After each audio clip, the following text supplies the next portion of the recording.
Hello students and welcome back to your favourite channel math solutions with Rose ma'am.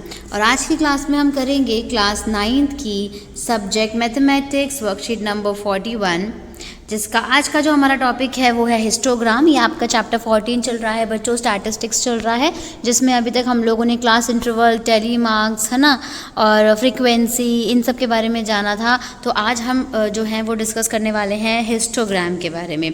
तो चलिए बच्चों, worksheet शुरू करने से पहले अगर अभी तक आप लोगों ने चैनल सब्सक्राइब नहीं किया तो प्लीज़ चैनल को सब्सक्राइब कर दीजिए, बेल आइकन को प्रेस कर दीजिए। Histogram is a form of representation like the bar graph, कि हिस्टोग्राम जो है वो बार ग्राफ जैसा ही होता है, but it is used for continuous class intervals, लेकिन वो कंटिन्यूअस क्लास इंटरवल के लिए ही यूज़ किया जाता है।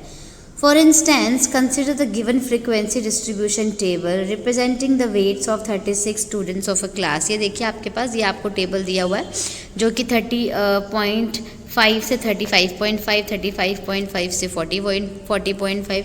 तो इसमें देखिए बच्चों, ये वाले नंबर्स जो हैं ये सेम नंबर्स हैं, तो ये कंटिन्यूअस जो है वो क्लास इंटरवल्स हैं, और ये जो है फ्रीक्वेंसी है, एंड दिस इज़ टोटल। ठीक है, आगे देखते हैं।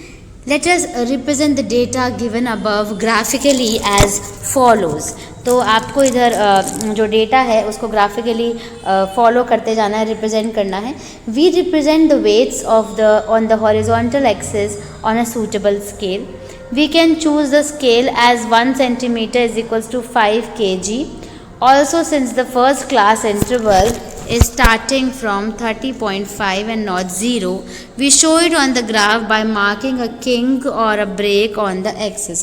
कि आपको क्या करना है इसमें बेसिकली बच्चों, कि जब क्लास इंटरवल 0 से शुरू ना हो करके किसी और नंबर से शुरू होता है, जैसे देख सकते हैं आप इधर ऊपर 0 से शुरू नहीं है, 30.5 से शुरू है, तो इसके लिए हम क्या करते हैं, ये जो हमारा ग्राफ होता है इसमें हम एक किंक बनाते हैं। ये देखिए इस तरीके का, ये बिल्कुल स्ट्रेट लाइन नहीं होती है, ऐसे करके इस तरीके से आप इसको कट करके या कैसे भी इसको किंक बनाना बोलते हैं इसको। ठीक है, उसके बाद सेकंड पॉइंट जो है, we represent the number of students frequency on the vertical axis on a suitable scale.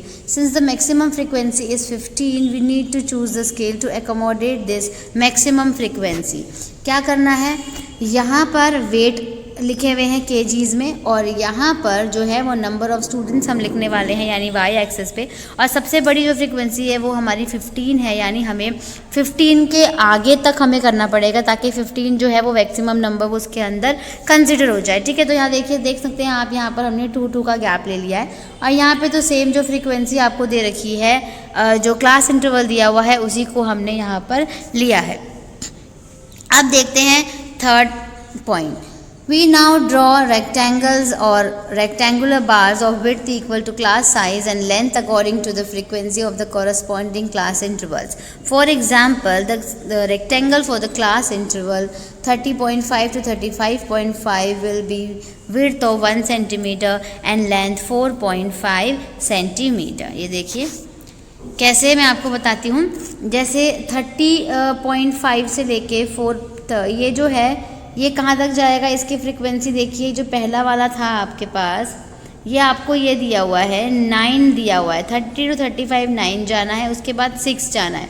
तो देखो इसमें इसने ग्राफ में भी इस तरीके से किया है, पहले 9 तक, ये वाला 30 to 35 में 9 तक जाना है, उसके बाद 6 तक गए, उसके बाद यहाँ पे 15 तक गए हुए हैं, फिर यहाँ 4 या 3 के बीच के अंदर है ये आपका 1 हो गया, और ये हो गया आपका 2।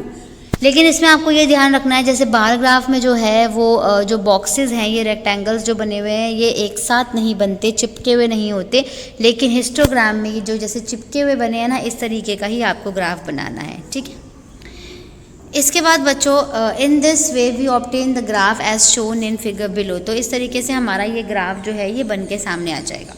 अब हम इसको रीड कर लेते हैं जो ब्लू बॉक्स में दिया हुआ है यहाँ पे। Observe that since there are no gaps in between consecutive rectangles, the resultant graph appears like a solid figure, कि ये देखिए यहाँ पे जैसे गैप नहीं है इनके बीच में, तो ये एक सॉलिड फिगर के जैसा दिखाई दे रहा है. This is called a histogram. इसको हिस्टोग्राम कहते हैं. Which is a graphical representation of a grouped frequency distribution with continuous classes, कि जो कि एक ग्राफिकल रिप्रेजेंटेशन है. हिस्टोग्राम किसको कहते हैं? ग्राफिकल रिप्रेजेंटेशन है कंटिन्यूअस क्लासेस का, ग्रुप्ड फ्रीक्वेंसी डिस्ट्रीब्यूशन का. Also unlike a bar graph, width of bar plays a significant role in its construction. लेकिन जो है वो बार ग्राफ जैसा नहीं है, उससे अलग है, क्योंकि उसका अलग कंस्ट्रक्शन होता है, उसका अलग सिग्निफिकेंट रोल है. तो बच्चों ये तो थी आपकी वर्कशीट की एक्सप्लेनेशन. इसमें अब आपको यहाँ पे लेट अस ट्राई आवरसेल्व्स में एक क्वेश्चन दिया है और उसका टेबल दिया है, इसका ग्राफ बनाना है. तो चलिए पहले क्वेश्चन रीड करते हैं, उसके बाद इसका ग्राफ बनाएंगे. A random survey of the number of children of various groups playing in a park was found as mentioned in right side, कि कुछ बच्चे जो हैं वो प्लेइंग पार्क में खेल रहे हैं. 1 से 1 to 2 ईयर्स के 5 बच्चे हैं, 2 to 3 ईयर्स के 3 बच्चे हैं, 3 to 5 ईयर्स के 6 बच्चे हैं, 5 to 7 के 12 बच्चे हैं, 7 to 10 के 9 बच्चे हैं. बच्चों ये देखिए यहाँ पे भी 2 है, यहाँ पे भी 2, ये है तो कंटिन्यूअस क्लास, ठीक है. लेकिन जो इनका गैप है ना, गैप डिफरेंस है. देखो यहाँ पे कितने का गैप है? 1 का, इधर भी 1, लेकिन इधर 2 और 2 का गैप है, इधर 3 का, इधर 5 का, इधर 2 का गैप है, ठीक है. तो इसके गैप को हमें बेसिकली जो है वो बिल्कुल करेक्ट मेंटेन करना है. And draw a histogram to represent this data and how many children are of age below 5 years, और 5 साल से कितने छोटे बच्चे हैं ये आपको बताना है, ठीक है. तो चलिए बच्चों इसको हम ड्रॉ कर लेते हैं हिस्टोग्राम को, और आप वीडियो को एंड तक देखिएगा, तभी आपको वीडियो अच्छे से समझ आएगी और आप अपना काम कंप्लीट कर पाएंगे. तो चलिए स्टार्ट करते हैं क्वेश्चन नंबर 1. तो चलिए बच्चों क्वेश्चन नंबर 1 स्टार्ट करते हैं. जैसा कि आप यहाँ पर देख सकते हैं कि जो ये हमारी स्क्रीन है, स्क्रीन पे आप देख सकते हो कि 1 to 2 जो मैंने अभी बात करी थी, कि ये आपका टेबल है. देखिए ये आपका ये टेबल दिया हुआ था पहले भी आपको जो क्वेश्चन में दिया हुआ है, और इसका आपको क्या बनाना है? हिस्टोग्राम बनाना है, ठीक है. तो हिस्टोग्राम बनाने के लिए बच्चों, यानी ग्राफ बनाने के लिए आपको क्या करना है? जैसे यहाँ पे एज लिख ली, यहाँ पे नंबर ऑफ चिल्ड्रन लिख लिए, ठीक है. करंट इंटरवल क्या है? देखिए इन दोनों का माइनस करना है. 2 में से 1 माइनस किया 1, 3 में से 2 1, 5 में से 3 2, 7 में से 5 घटा दिए 2, 7 में से 10 घटा दिया 1, 15 में से 10 घटा दिया 5, और 17 में से 15 घटा दिया 2, ठीक है. अब देखिए आप, जैसे ये मैं आपको बताती हूँ, यहाँ पे जो हिंदी वाले बच्चे हैं, बच्चे आप इधर जो है वो उम्र लिख लीजिए, यहाँ पे उम्र लिख लीजिए, आयु, और नंबर ऑफ चिल्ड्रन में यहाँ पे लिख लीजिए बच्चों की संख्या. हिंदी वाले बच्चे लिख लेंगे बच्चों की संख्या, ठीक है. और यहाँ पे लिख लीजिए अंतराल, कि कितना इंटरवल जो है वो माइनस करके आया है. और यहाँ पे लिख लीजिए बारंबारता, यानी एडजस्टेड फ्रीक्वेंसी, ठीक है. तो ये वाला टेबल आपको समझ आया बच्चों कैसे आया? अब आपको ये बताना है. देखिए मैं बताती हूँ आपको ये कैसे आता है. ये जो नंबर आया है आपका, ये नंबर अपॉन में ये, यानी डिवाइड करना है. तो 5 को 1 से डिवाइड करेंगे तो 5, 3 को 1 से डिवाइड करेंगे तो 3, 6 को 2 से डिवाइड करेंगे तो 3, क्योंकि 3 2 से 6 होता है. 12 को 2 से डिवाइड कर दीजिए 6, 9 को 1 से डिवाइड 9 को सॉरी यहाँ पे 1 नहीं आएगा बेटे, माइनस करके 3 आएगा, यहाँ पे करेक्ट कर लीजिएगा. 10 में से 7 के यहाँ पे 3, तो 9 को 3 से डिवाइड करेंगे 3, 10 को 5 से डिवाइड करेंगे तो 2 आ गया, 4 को 2 से डिवाइड करेंगे तो 2 आ गया. एक बार मैं इसको क्लीन कर लेती हूँ, स्क्रीन को क्लियर कर लेती हूँ. तो आप देख सकते हैं आपको ये वाला एज इट इज़ उतारना है, ये वाला भी इसी तरीके का उतारना है, ये वाला भी टेबल ऐसे उतारना है, और ये वाला टेबल. जब ये बन जाएगा बच्चों, तो ये अब आपकी नई वाली फ्रीक्वेंसी आ गई. ये वाली जो आपकी फ्रीक्वेंसी आई है, यानी बारंबारता ये नई आई है. अब इससे हमें ग्राफ बनाना है. तो चलिए हम इससे ग्राफ बना लेते हैं. पहले ये देख लीजिए, ये आपको सबको ग्राफ दिखाई दे रहा है आपको यहाँ पर. तो यहाँ पे बच्चों अगर मैंने जूम करा तो ये आपका नया टेबल बन गया, ठीक है. जैसे आप देख सकते हैं ये नया टेबल है. ये देखिए अब इसका जो डिफरेंस है वो सेम हो गया. देखिए 1 to 2, ठीक है, 2 to 3, जो सॉरी जो डिफरेंस सेम नहीं हुआ, लेकिन जो फ्रीक्वेंसी है वो क्या हो गई? एडजस्टेड हो गई. ये डिफरेंस सेम नहीं है इसमें, ये 2 है, अगेन इसका 2, ये तो सेम ही रहेगा बच्चे आपको, ठीक है. लेकिन जो ये है बारंबारता जो है ये एडजस्टेड हो गई है, ये नई वाली आ गई है, ठीक है. तो अब किस तरीके से करना है, अब इसका ग्राफ बनाना है। तो ग्राफ बना लेते हैं इसका, देख लीजिए आप, यहाँ पे आपको ये दिखाई दे रहा होगा ग्राफ, ठीक है। अब आप देखो ग्राफ को बनाने का तरीका। पहले यहाँ पे नीचे जो है ये आ गया आपके एज इन ईयर्स, और यहाँ पे ऊपर आ गया वाई एक्सिस पे आपका आ गया नंबर ऑफ़ चिल्ड्रन, यानी बच्चों की संख्या।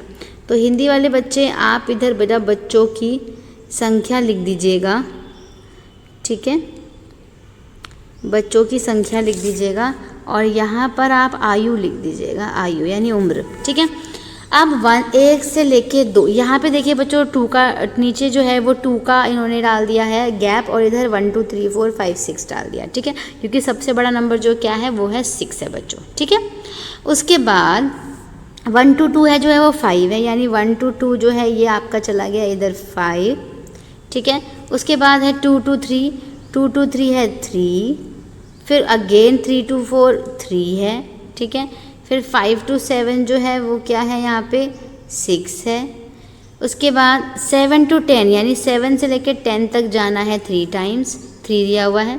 10 to 15 यानी यहाँ तक, ये 15 हो गया, ये कितना दे रखा है 2, तो यहाँ 2 तक जाएंगे। और लास्ट वाला जो है वो 15 to 17 यानी 17 तक जाएंगे, ये भी 2 तक जाएंगे।